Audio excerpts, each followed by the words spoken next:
인공수정과 시험관은 정말 다른 과정이기 때문에 시험관 전에는 인공수정보다 더 철저한 몸 준비가 필요합니다.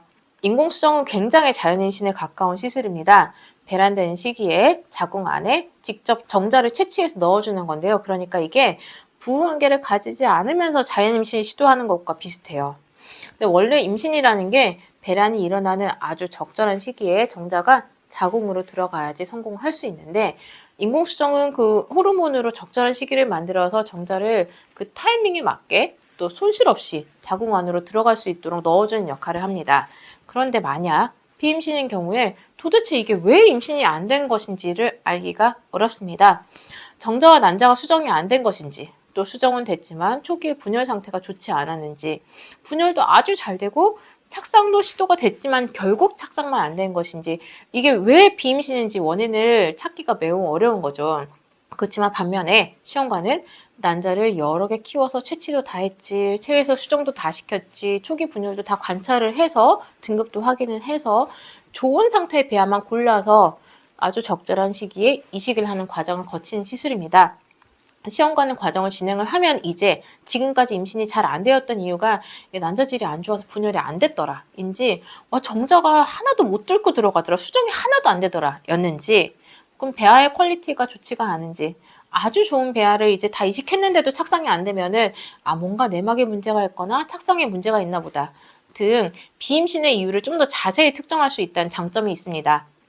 이런 장점이 있는 반면에 시험관에서의 배아는 체내에서보다 좀 더 불리한 환경에서 배양하기 때문에 또 생식세포의 질이 매우 좋지 않으면 배아가 잘 안 나올 수 있다는 단점이 있습니다. 다량의 호르몬을 투여해서 호르몬 주기 흐트러짐과 또 신체적인 부담, 또 체중 증가, 채취가 거듭될수록 난자의 개수가 감소하는 것도 감수를 해야 합니다. 또 경제적인 부담과 시간적인 부담도 있습니다. 그래서 시험관을 진행하려 한다면 되도록 최소의 횟수에 성공할 수 있도록 몸을 미리 준비한 후에 시험관에 임해야 합니다. 시험관을 위한 몸의 준비는 어떻게 해야 할까요? 첫 번째는 좋은 수면을 확보하도록 노력해야 합니다. 현대 사회인들 중에서 잠을 시원하게 잘 잤다고 느끼는 분 사실 많지 않죠.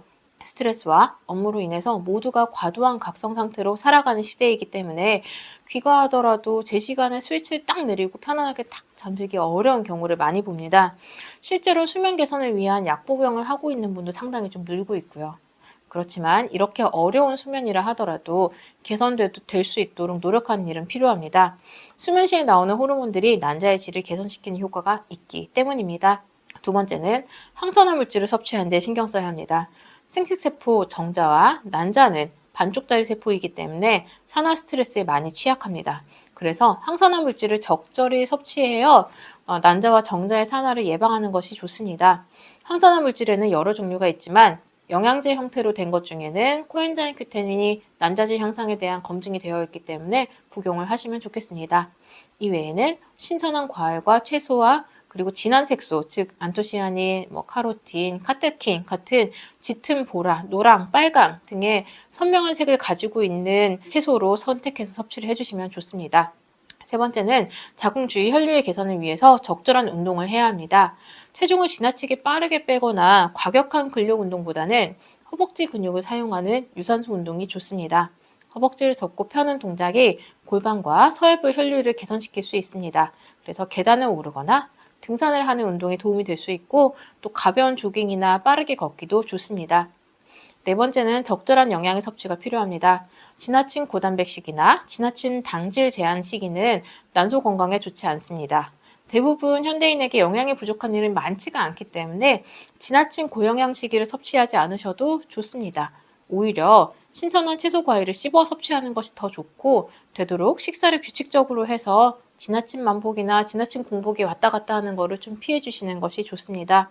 금주와 금연은 기본입니다.